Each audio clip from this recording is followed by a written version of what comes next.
This administration, Mr. Speaker, will deliver on its commitments. The commitment to create a competitive energy environment. The commitment to modernize the nation's power generation. And that's not all. We have a roundup of key programs that the Ministry of Science, Energy and Technology will be carrying out to diversify our energy mix and strengthen the ICT sector. We'll also tell you what government is doing to ensure blood is safe. My name is Theodore Henry. Thanks for tuning in to Jamaica Magazine. We start things off with a very important message.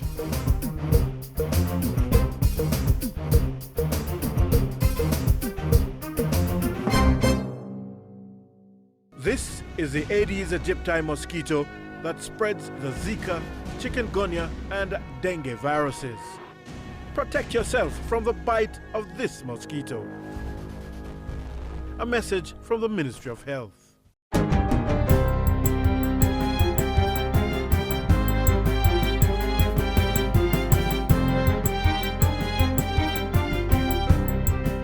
Good day, I'm Tamara McHale, and this is your GIS News for Thursday, June 30.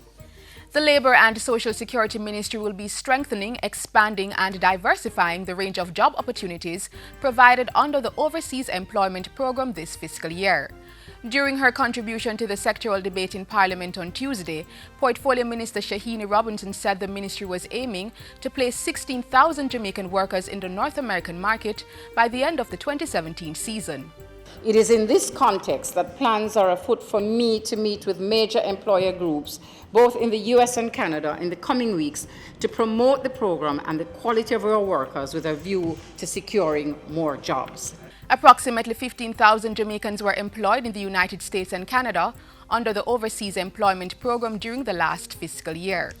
In the meantime, the Labour and Social Security Minister will be making a submission to Cabinet for the mandatory use of the Labour Market Information System, LMIS, to advertise all job vacancies in the public sector. When all public bodies use the system, at any point in time, the government will be able to know all vacancies that exist in the public sector. I wish to use this medium to encourage employers in the private sector to register and use the system. And guess what, employers? This service is free of cost. Minister Robinson says the ministry is moving to position the LMIS as the national portal for labour market intelligence and information. She says the country's current unemployment rate, which has averaged over 13% in the last 5 years, is due in part to skills mismatch, resulting in oversupply and undersupply in certain sectors. The ministry is working to close these gaps through the provision of germane and up-to-date labour market intelligence and career development services. The Cannabis Licensing Authority, CLA, has received over 200 applications from interested investors since its establishment. This was disclosed by Minister with Joint Portfolio Responsibility for Economic Growth and Job Creation, Daryl Vaz, during his contribution to the sectoral debate. The Cannabis Licensing Authority was established in 2015 under the Dangerous Drug Amendment Act and given responsibility to establish and regulate Jamaica's legal ganja and hemp industry. With the establishment of the Cannabis Licensing Authority, we may now have one of the best opportunities to enter huge new market for startups. Minister Vaz points out that in 2015, Forbes magazine reported that up to $1.9 billion worth of cannabis was sold in the United States for medical use and is expected to climb to $8 billion by 2018. He says there is room for innovators and investors to establish medical dispensaries, legal recreational retailers, and edible and infused products, among other business opportunities. A joint submission will be made to Cabinet shortly as government moves to finally delineate or outline the boundary of the Cockpit country. The joint submission will be made by the Ministries of Economic Growth and Job Creation and Transport and Mining. Delineation of the boundary of the Cockpit country is a sore issue which has attracted much public attention. We are aware that several attempts have been made to define the boundaries. But, Mr. Speaker, we are going to complete the process and lay the issue to rest once and for all. The Cockpit country has the highest diversity of plants and animals anywhere in Jamaica.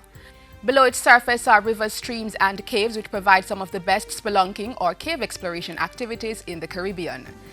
And finally, government will be ensuring that public health institutions collect private health insurance to help cover the cost of providing health care to their patients. Portfolio Minister Dr. Christopher Tufton says some hospitals have not been following the requirement, and the ministry will be moving quickly to ensure that collection from health card holders becomes the norm. So this week, Mr. Speaker, I signed an approval for the gazetting of revised fees to be collected from private insurers who interface with the public health system. Minister Tufton was making his contribution to the sectoral debate in Parliament on Wednesday.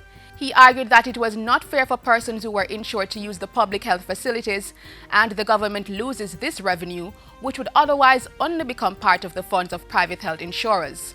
The measure is a precursor to plans for a national health insurance scheme, the feasibility of which is to be examined. And that's it for GIS News today. I'm Tamara McHale. Thanks for watching.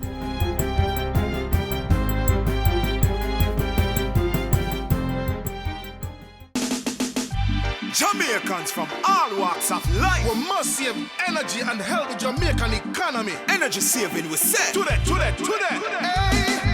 Ease up on the energy, save today, protect tomorrow. Ease up on the energy, save today, protect tomorrow. Energy saving is not a maybe, it's a must. Science, energy, and technology are the platforms that will be used to set the stage for increased economic growth and job creation. Minister with responsibility for these portfolios, Dr. Andrew Wheatley, outlined how in his contribution to the sectoral debate.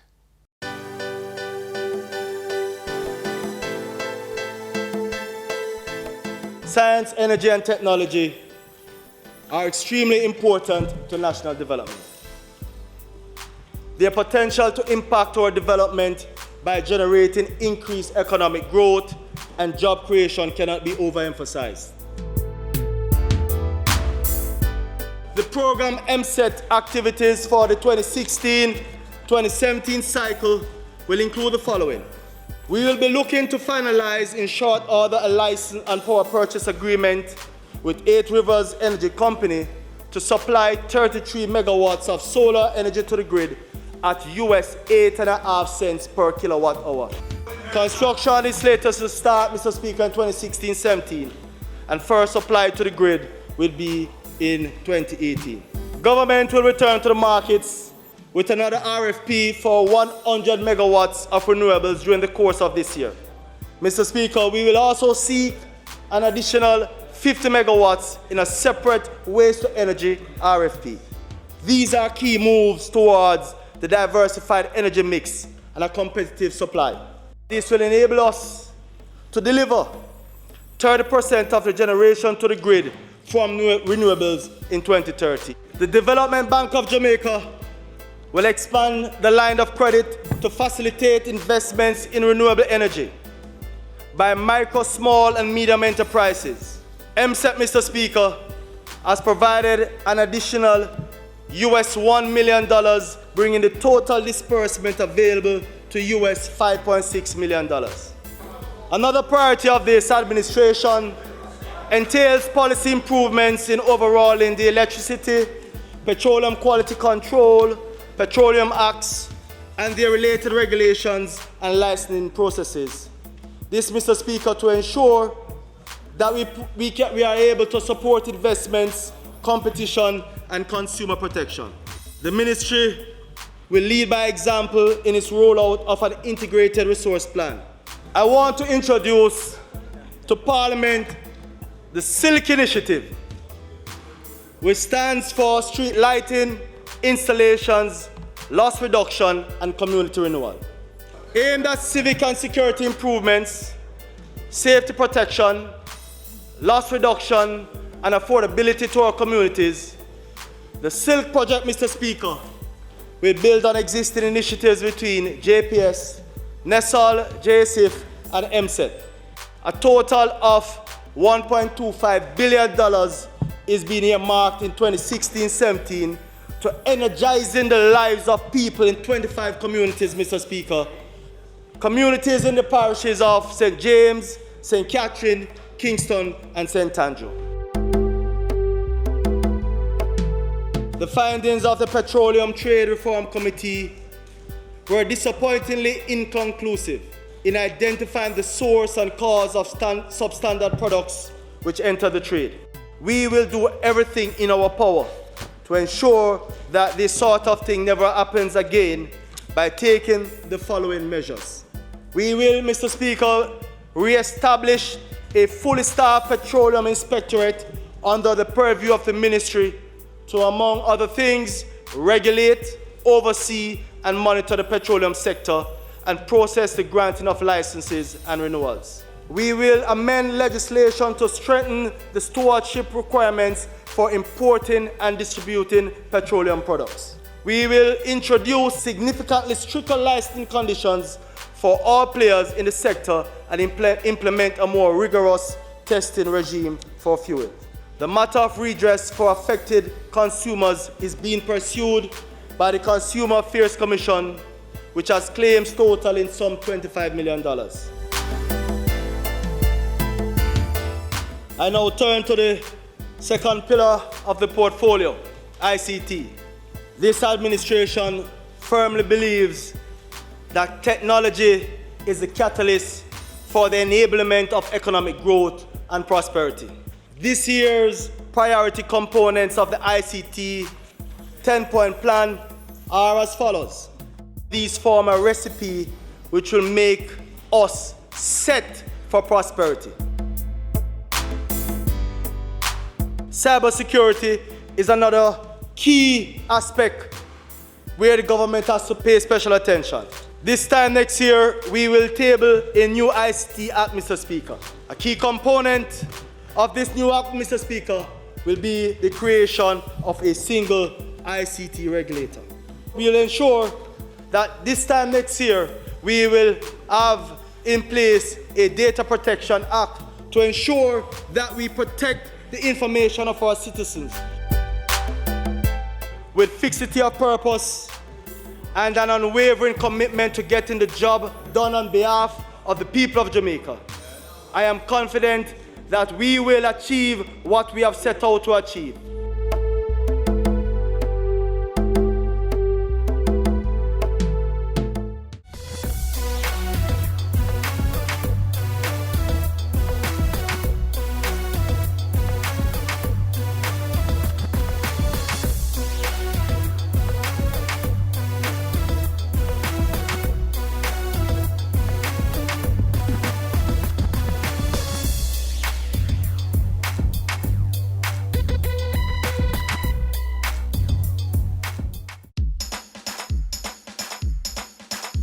We want a productive Jamaica. We all are productive Jamaicans. Productivity to move forward on this land. Productivity, that's the way to go, we should understand. Productivity is the way to go for all us Jamaicans. Small business, big business, old and young, we are tell every woman and man. We want growth and prosperity, free a better nation with a building plan. So we can build our product and sell our product and put more money in our hand. Our economy can rise to a level and build a better nation. Productivity to move forward on this land. Productivity, that's the way to go, we should understand. Productivity to move forward on this land. Productivity, that's the way to go, we should understand. Productivity. Productivity, Pathway to Prosperity. A message brought to you by the Jamaica Productivity Center, a department of the Ministry of Labour and Social Security. Up next, how the Economic Partnership Agreement Capacity Building Project has upgraded the certification standards of food testing laboratories within the island. Over the past few years, the European Union, the EU, has been a key partner in promoting Jamaica's development agenda by facilitating increased export competitiveness and food safety and security. The Economic Partnership Agreement (EPA) Capacity Building Project is one of the tools being used by the European Union, EU, and Government of Jamaica to improve and build infrastructure that supports our export industry.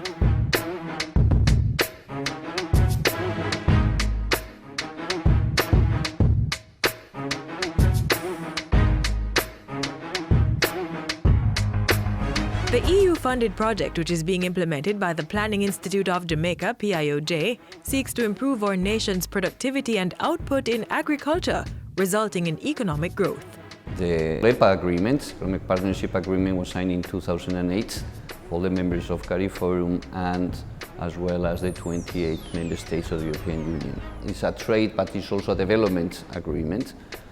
It also foresaw the idea of getting support from the European Union to the different CARIFORUM countries to export and have access to the European market. The type of activities that we have been implementing here basically was to upgrade laboratories to be able to test the products to comply to European standards, so therefore raising the standard. That includes not only providing the equipment but also the training. Result number 1 of the project: increased capacity for product testing and certification for compliance with international standards has been achieved. This means that a number of public sector food testing laboratories have undergone the accreditation process and are now ISO 17025 accredited. To be ISO 17025 accredited means that tests of Jamaican foods being exported to other countries by ISO 17025 laboratories will be readily accepted at ports of entries worldwide and will not be subject to delays that can adversely affect the quality of the produce. The laboratories that have benefited from the accreditation process include the Microbiology and Chemistry Laboratories at the Bureau of Standards Jamaica, the BSJ, Microbiology, Residue Testing and Parasitological Laboratories at the Veterinary Services Division of the Ministry of Industry, Commerce, Agriculture and Fisheries, MICAF, Pesticide Research Laboratory of the Chemistry Department at the University of the West Indies, MONA, Plant Pathology Laboratory of the Plant Protection Unit, MICAF, and the Plant Virology Laboratory at the Plant Protection Unit at the Ministry. We received a lot of renovations. So our lab was actually split, walls done, cupboards, tiles, everything was done to meet more international standards. Then at the front of our building, we had 2 new rooms being made. One for a submission room where we'd meet our clients before they'd come straight into the building. And as a quarantine building, that was actually a big no-no. During 2014, we received 7 pieces of equipment valued at over 30 million Jamaican dollars. These were used to strengthen our quality system and help assist us towards having the labs accredited. The Pesticide Research Laboratory has received assistance in the form of refurbishment of the laboratory, training of the laboratory staff, as well as analytical equipment and related supplies. One of the basic piece of equipment we got was a LCMS, valued at about 350,000 euros. We have also had an incinerator, we've had water softener, we've had an oven dryer, and we also had several training opportunities for staff abroad. The Plant Quarantine Plant Produce Inspection Branch at MICAF has also benefited from the EPA project.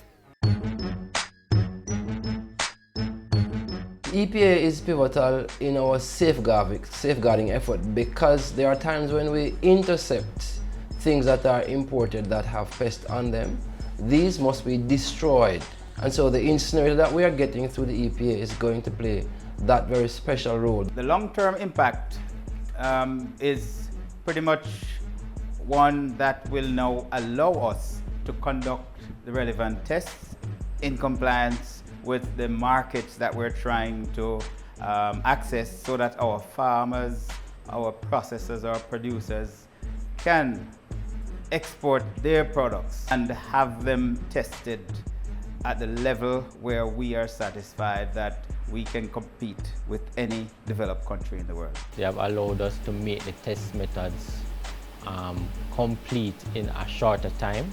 They have allowed us to automate test methods, and they have allowed us to meet turnaround times in a more satisfactory manner for our clients. But that's not all. Another important result of the project is increased awareness of international standards and technical requirements in the public sector. Exposure of public officers to advanced training in food safety and other related standards, training for specific assessments on animal and plant health issues can only strengthen Jamaica's institutional framework and facilitate increased exports by private sector stakeholders. And the EPA team continues to work on the sensitization of and dialogue with the private sector on technical barriers to trade, TBT, and sanitary and phytosanitary issues, SPS. The private sector is directly involved in the production and export of food and agro-processed products and deals directly with the different trade issues. Food exporters must meet the TBS and SPS requirements of the countries importing their goods. So it's clear that the EPA capacity building project has already started to significantly transform the Jamaican business sector, resulting in sustainable and economic development. And the EPA2 project further enhances this transformation. The EPA2 financing agreement was signed in November 2014 and is being implemented on a phased basis. A part of this agreement focuses on providing assistance to coffee and spices industries, two sectors with the potential for increasing exports from Jamaica to the European Union. EPA 1 project focused only on institutional aspects and trying to bring the laboratories to ISO standards. And the second one built on this, and then is when we have introduced the specific support to the two industries. The particularity, in order to do that, we have got an agreement with the International Financial Corporation, which is part of the World Bank Group, which specializes in support to the private sector, and they are responsible for the implementation of this component of the program. The Economic Partnership Agreement Capacity Building Project will continue to contribute to Jamaica's national export strategy, supporting Vision 2030 Jamaica National Development Plan to make Jamaica the place of choice to live, work, raise families, and do business.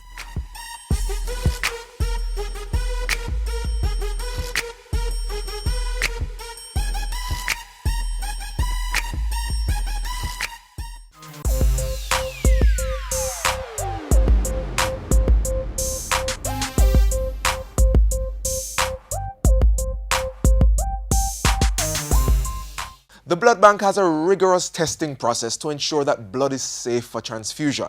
We have witnessed that process. Take a look. As long as man is around to get sick or injured, blood will remain a high-demand substance for health practitioners. But for all its wonderful properties, the life-saving bodily fluid could become a death sentence if not handled properly. For those who need their supplies boosted, health workers cannot simply hook up a needle and feed the red and white cells from another individual straight to the needy bloodstream. It's not just a simple matter of collecting blood, finding out what the group is, and then passing it on to the recipient. There are lots of other things that go into providing safe blood.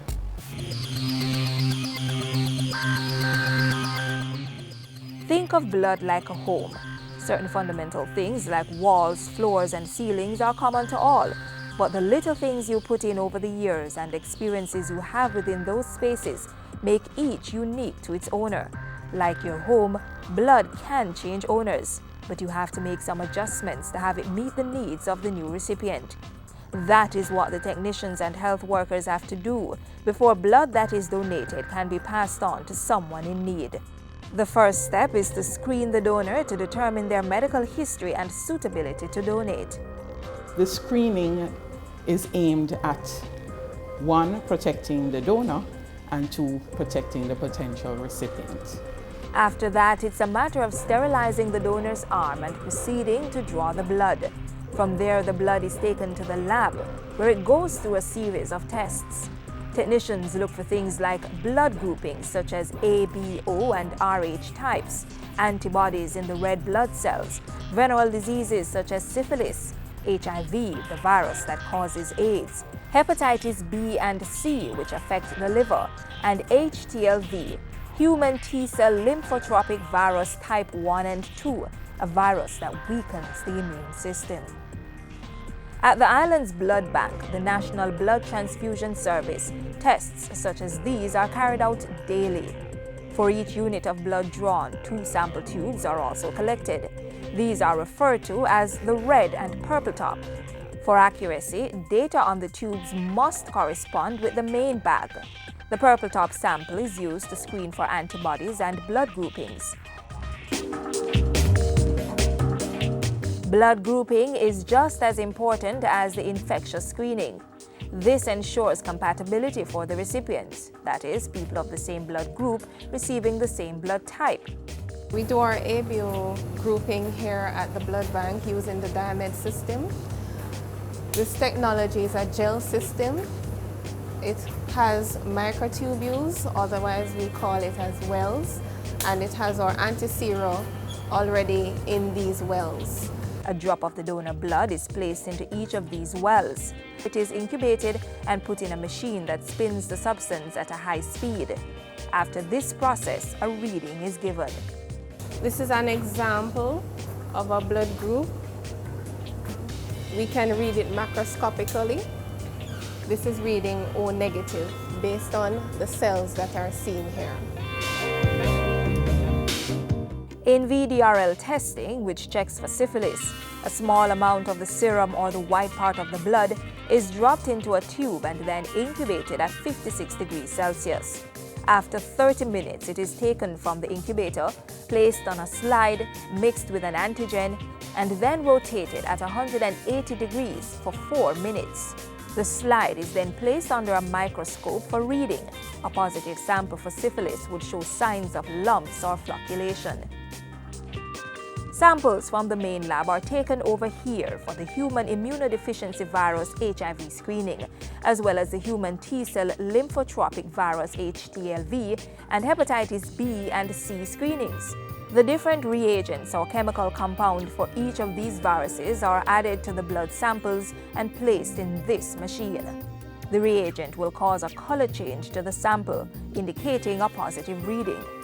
Basically, it interprets this color change to a numerical value, which we can quantitate. Either if it's positive, it tells us the degree of positivity based on the numerical value, and if it's negative, we also get a numerical value, but we also have a cutoff value which can tell us whether it's negative or positive.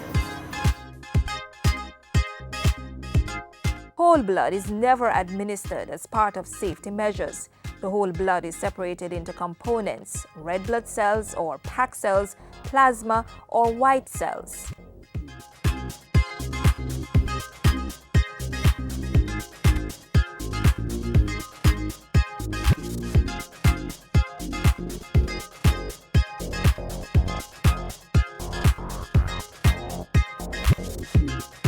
If you had a patient who was anemic, who is in heart failure, and you gave whole blood, you're giving that person a lot of plasma unnecessarily.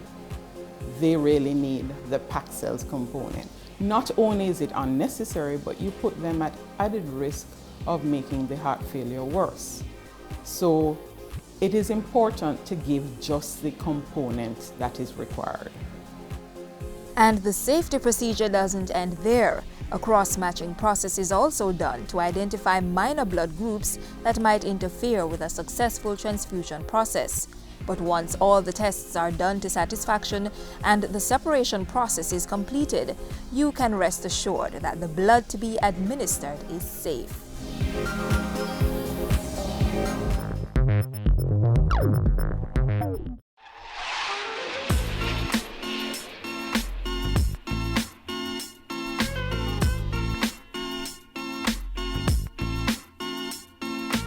We have come to the end of another informative edition of Jamaica Magazine. We value your feedback and ask that you send your comments to Jamaica Magazine at jis.gov.jm or tweet at JISnews. You may also visit our website at www.jis.gov.jm. Don't forget to join us again tomorrow. On behalf of the production crew, I am Theodore Henry. Take care.